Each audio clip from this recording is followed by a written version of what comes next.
At Vincis, we believe winning is everything. And the only way you win is to make sure that when you pitch, the audience are paying attention. If they don't, you might as well not be in the room. You might as well have not pitched. If they're on their iPhone, if they're checking their Facebook, not paying attention to you when you present, you might as well not present. So how do we ensure that our clients' presentations get the attention they need in order to grow the sales? And the answer is, we don't do it like this. Over 1 billion people using PowerPoint, over 40 million times every single day. Most of the presentations have most of their slides look like this, a heading and a series of bullet points. We believe 3 levels of idiocy to people who use these slides. We like to call them Muppets. Muppet level 1 is the person that does this. Killer presentation are those that get the audience's attention. Killer presentations are those that pass the information over to the audience. Killer presentation, you get the idea. Have you sat in the room and had some Muppet read the text to you? Yes. Was it the best presentation you've ever been in? No. But you couldn't get away. It was the boss, you were at a conference, you had to sit at the back and suffer having somebody read it to you. Then we get Muppet level 2. They're the people who have been where you've been, had people read the text to them and decided it needs something else. So their presentation looks like this. Killer presentations, those that get the audience's attention. What I mean by that, ladies and gentlemen, is, and off I go with an explanation. Now you've got the same presentation as before, it's just longer. And whether or not it's a good presentation or not depends on how good my soft skills are. Can I hold the audience and keep their attention when the slides are effectively sending them to sleep? Then you get Muppet level 3. That's the person who's tried to do some analytics. They've looked at the slide and said, the problem with this is it's visually dull and boring. Here's their mistake. They've decided to increase the viewability of this by doing file, insert, clip art. Crass, little inserted picture, always rubbish and trash. There is another type of clip art. It's called, I've got a digital camera, I've learned how to use it. File, insert, irrelevant photograph, which is doubly compounding the issue because now people look at the photograph and get completely lost and don't know what you're talking about. Then we get Muppet level 3 with more money than sense. They've gone to a design agency and said, I need my slides to look pretty. This is effectively me saying, I know my slides are bad. I apologize. I've made them look pretty so that they're still better. But this isn't better.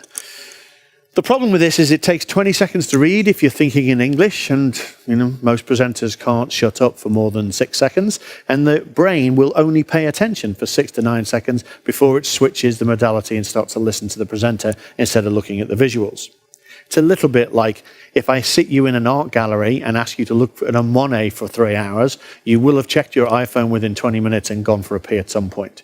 Whereas if I sit you for 3 hours watching a 3-hour film, you will stay there sometimes until your bladder is so full, but you will sit and watch the movie. And the difference is, in the movie, there's a narrative and there is visual movement all the time.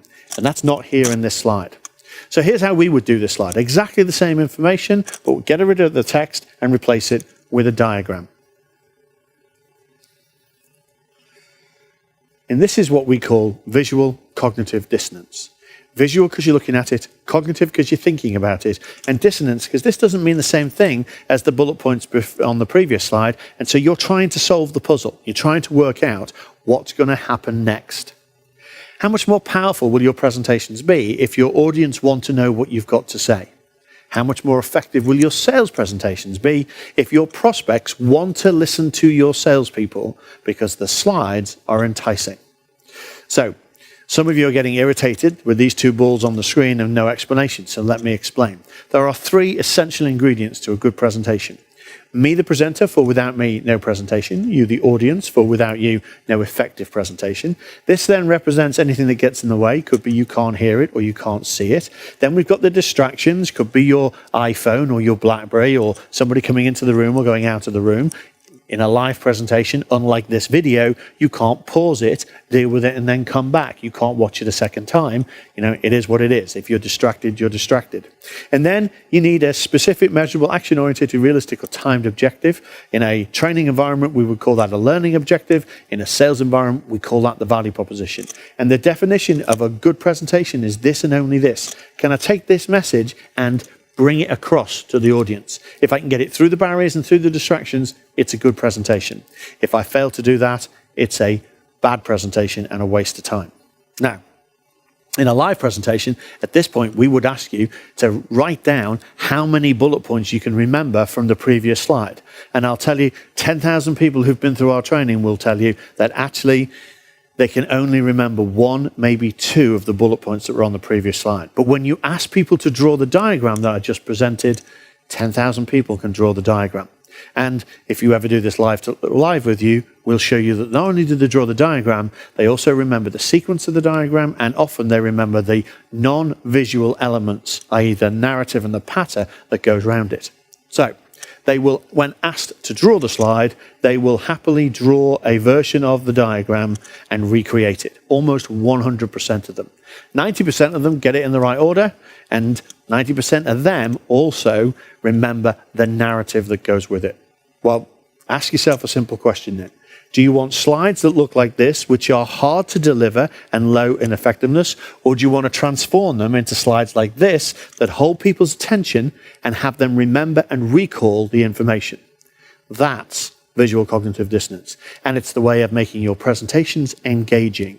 And you need your presentations to be engaging, because if not, they'll fall asleep and you won't win.